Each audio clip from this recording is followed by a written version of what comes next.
দেশের হয়ে চতুর্থ আন্তর্জাতিক নারী মাস্টারের খেতাব অর্জন করলেন ওয়াদিফা আহমেদ।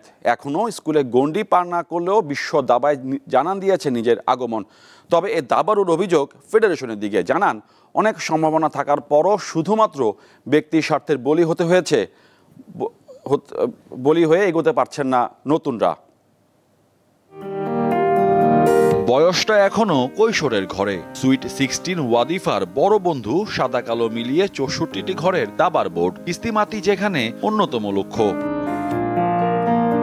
যে বয়সে অনেকের সময় কাটে বন্ধুদের আড্ডায় কিংবা মোবাইলে নিমগ্ন থেকে, সেখানে এরই মধ্যে বিশ্ব দাবায় নিজের পদধ্বনি জানান দিলেন এই বাংলাদেশি কিশোরী।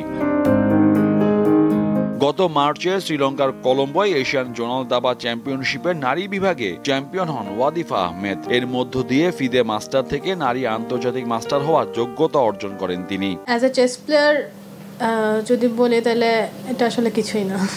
চেস প্লেয়ার হিসেবে আমার লাইক ওমেন গ্র্যান্ড মাস্টার বা IMGM এর যত দাম, আমার WIM এর তেমন দাম নাই অ্যাটলিস্ট, মানে world class chess.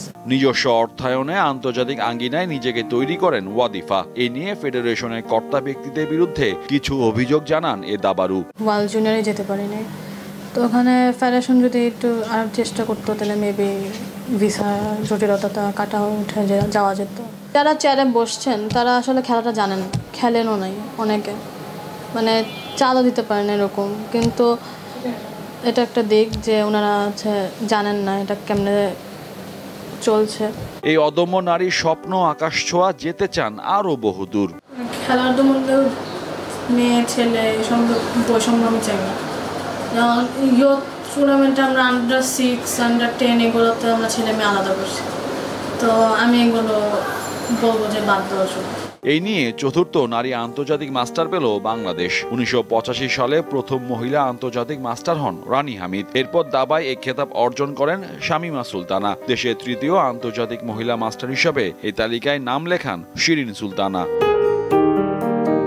Mohammad Hasib, দীপ্ত স্পোর্টস, ঢাকা।